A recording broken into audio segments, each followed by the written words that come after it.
नमस्कार, मैं हूं डॉक्टर ए.के. गुप्ता और आप देख रहे हैं मेरा चैनल जान है तो जान है।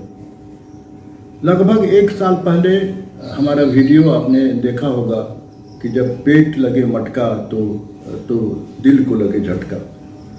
उस वीडियो में मैंने कुछ उपाय आपको बताए थे कि हमारी जब वज़न बढ़ती है, हमारा मोटापा बढ़ता है, तो उसको कैसे कंट्रोल हम लोग आप करते हैं। मैंने उसमें जीवन शैली में क्या क्या आमूल परिवर्तन करें और इंटरमिटेंट फास्टिंग की उपयोगिता के बारे में आपको बताया था। मगर इन दिनों 2025 में 2026 में सारी दुनिया में कुछ ऐसी दवाएं निकली हैं जो इंजेक्शन और टैबलेट के रूप में उपलब्ध हैं, जिसके बहुत ही चमत्कारिक फ़ायदे लोगों पर देखे गए हैं और ये सारी दुनिया में काफ़ी रैपिड स्थिति में काफ़ी तेज़ी से इसकी उपयोगिता बढ़ती जा रही है। इस दवाई को लेके काफ़ी लोगों में आशंका है। भांति भांति के लोग सवाल पूछते रहते हैं, क्या ये फ़ायदेमंद है, इसका कोई साइड इफ़ेक्ट है, क्या ये कॉस्टली है, क्या ये हमेशा के लिए लेना होगा। इन्हीं सब कुछ प्रश्नों का जवाब देने के लिए मैं इस पॉडकास्ट में आपसे मुखातिब हूँ और मैं इस पॉडकास्ट में हमारा एक बात पर विशेष ध्यान होगा कि जो रेसिस्टेंट मोटापा है, जो जिद्दी मोटापा है, जो आम लोगों के प्रयास से जल्दी मोटापा नहीं कंट्रोल होता है, एक बार मोटापा घटने के बाद फिर से दोबारा वो मोटे हो जाते हैं, हतोत्साह होते हैं, उसको कैसे कंट्रोल करते हैं।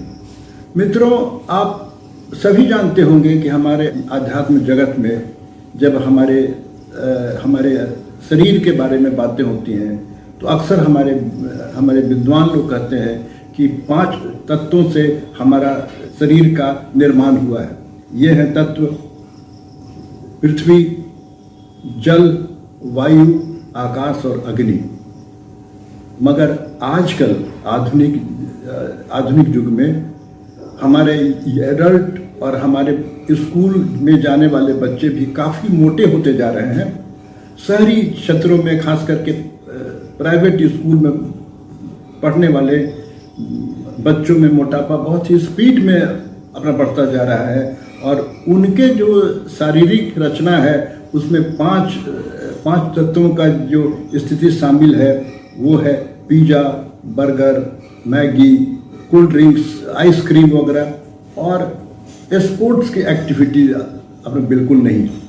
तो इन दिनों एडल्ट के साथ साथ हमारे बच्चे भी मोटे होते जा रहे हैं। ये भी एक परेशानी का अपना कारण है और ये इसके पहले कि आप मोटापा कम करने का प्रयास करें, ये हर व्यक्ति को जानने का दायित्व होता है कि मोटे होने से क्या क्या हेल्थ रिस्क है, हमारा वजन बढ़ने से कौन कौन सी अपने बीमारियां हमें अधिक होने की संभावना है। जब इस बात को जानेंगे तब आपको जागरूक होने में मोटापा को कम करने का प्रयास करेंगे।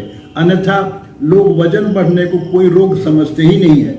मैं अपनी बात बताऊं, एज ए फिजिशियन इतनी साल से मैं लोगों को देख रहा हूं, आज तक कोई व्यक्ति मेरे पास नहीं आया जो ये कहे कि हमारा वेट है ज़्यादा, हमें कुछ आप गाइड कीजिए, एडवाइस कीजिए कि मैं अपना वेट घटाऊं।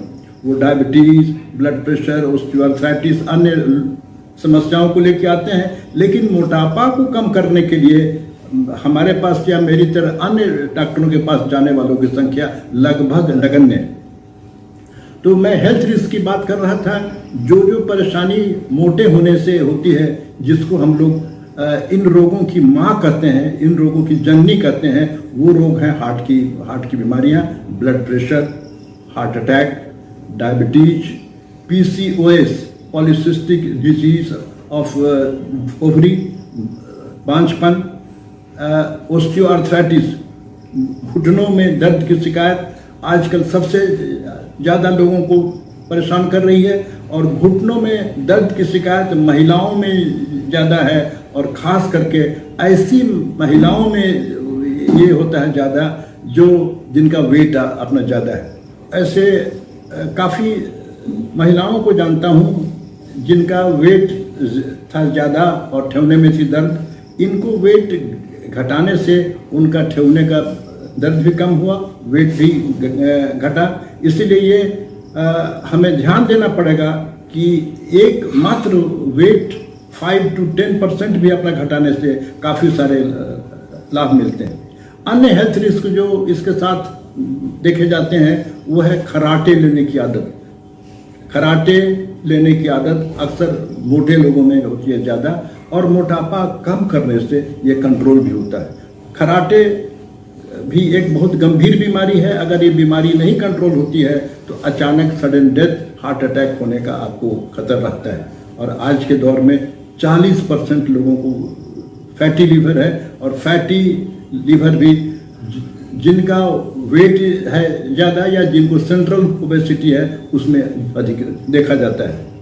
तो मैं ये आप इस बात पर जोर चाहता हूँ देना कि एक मात्र अपना मोटापा जो है उसको आप गंभीर समस्या समझें, अभिशाप समझें, जागरूक होकर उसको नियंत्रण करने की आप कोशिश करेंगे तो एक मोटापा कंट्रोल करने से 10-15 तरह के रोग हो जाएंगे ख़त्म।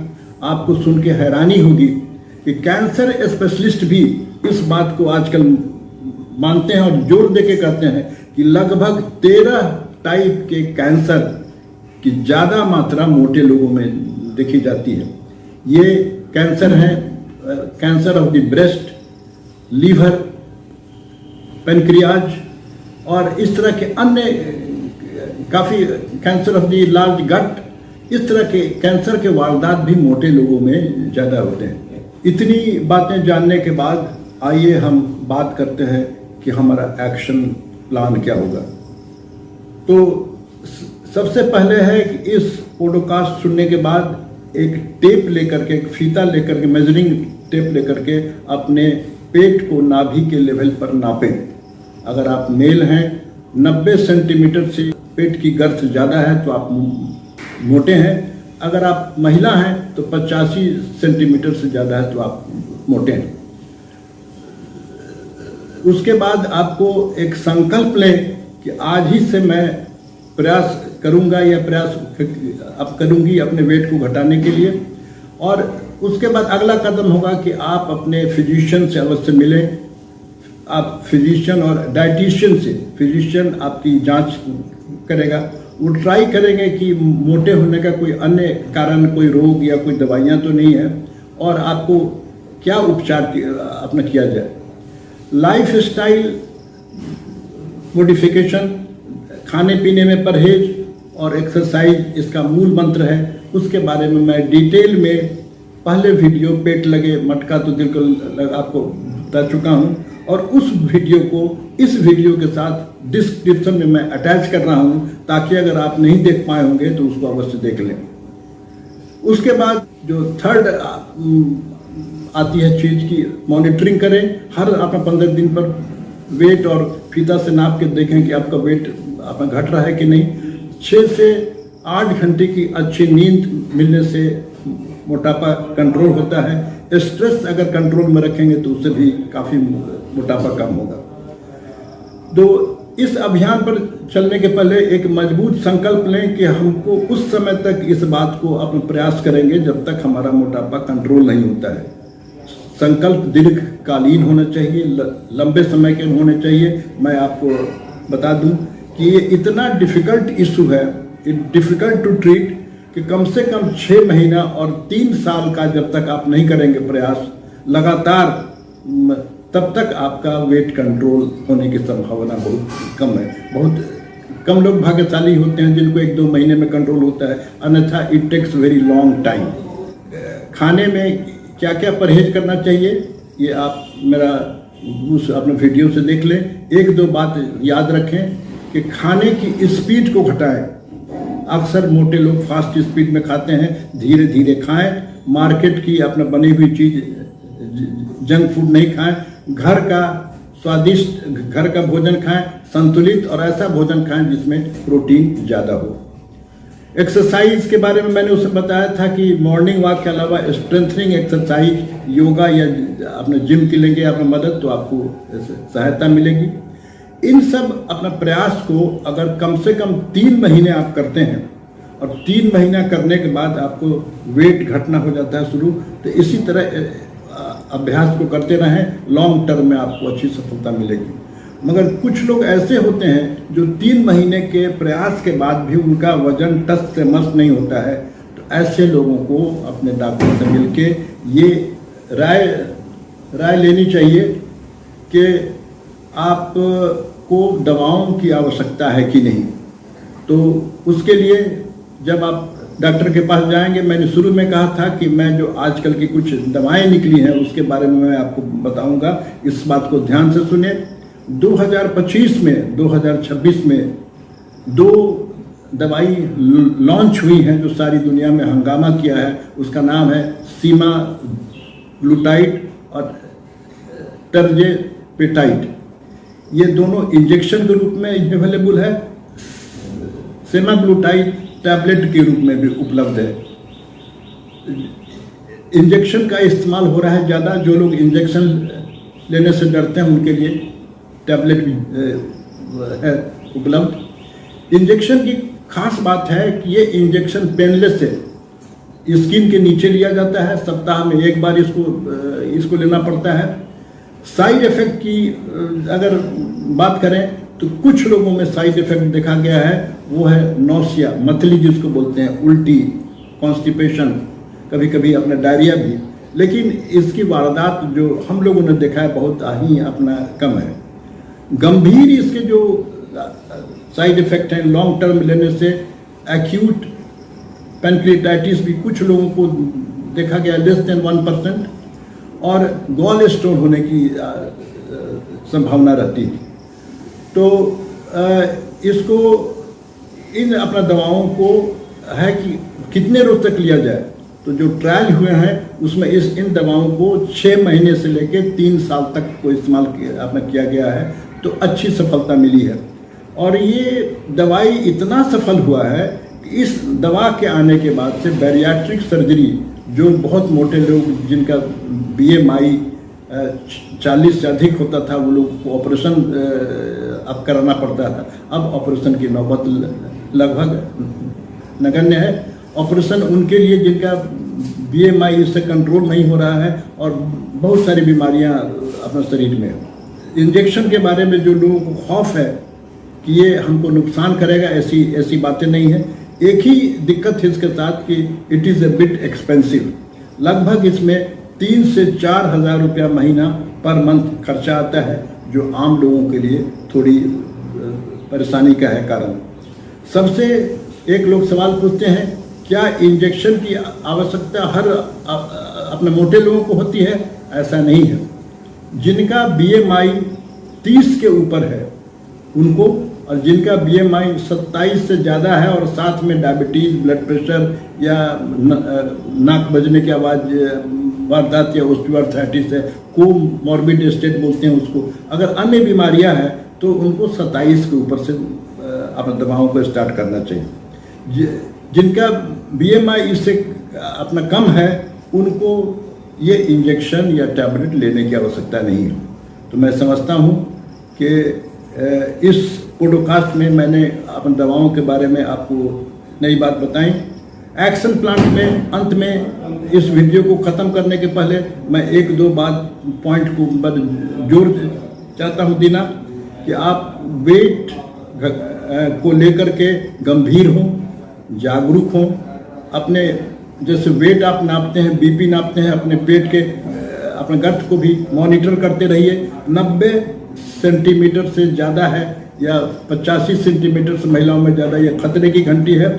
उसका उपाय होना बहुत ही आवश्यक है।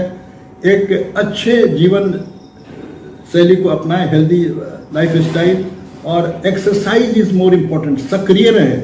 सिर्फ आधा घंटा एक्सरसाइज करने से काम नहीं चलेगा। सारा दिन आपको 30 मिनट काम करने के बाद, बैठने के बाद 5 मिनट का देना है ब्रेक फॉर एक्टिविटी, उसको अपनाएं। और इंटरमिटेंट फास्टिंग, उसके बारे में डिटेल में मैंने पिछले वीडियो में बताया है। बहुत ही अपना कारगर उपाय है। आप रात का खाना वो शाम के सूर्यास्त के पहले खाएं और अंत में 3-3-3 का फॉर्मूला याद रखें। 3-3-3 का फॉर्मूला का मतलब है कि 24 घंटे में सिर्फ 3 ही आप भोजन और नाश्ता करें। 10 बजे सुबह से लेके 7 बजे शाम के बीच में 2 भोजन और 1 नाश्ता करें। उसके बाद आपको खाना नहीं खाना। 3 से भोजन को 4 नहीं करें। 2 भोजन के बीच में कम से कम 3 घंटे का अंतराल होना चाहिए। पानी आप आधे घंटे के बाद पिएं।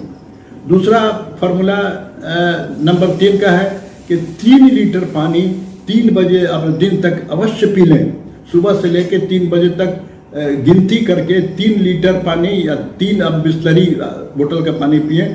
उससे फायदा क्या होगा कि आपका मेटाबॉलिज्म एक्टिव रहेगा, वेट नहीं बढ़ेगा, सक्रिय रहेंगे और उससे कि आपके शरीर को, आपके दिमाग को भूख और प्यास को अंतर करने में दिक्कत होगी। आपको लगेगा कि भूख, पानी उस समय एडिक्वेट पिएंगे तो भूख की वारदात भी अपना कम हो जाएगी। और थर्ड 3 है कि सप्ताह में 3 घंटे समय एक्टिविटी एक्सरसाइज के लिए निकालें। पूरे वीक में कम से कम 3 घंटा सक्रिय रहना है, एक्सरसाइज करना है। इसके लिए इन्हीं बातों के साथ मैं आज का पॉडकास्ट समाप्त करता हूं। आप दोनों पॉडकास्ट को देखेंगे तो आपको बहुत इन्फॉर्मेशन मिलेगा लाइफ स्टाइल के बारे में और आपको बहुत फायदा होगा। Thank you very much. अच्छा लगा वो वीडियो तो शेयर करेंगे, लोगों को सब्सक्राइब करेंगे और अपना कमेंट इसके वीडियो के कमेंट बॉक्स में लिखना नहीं भूलें। Thank you.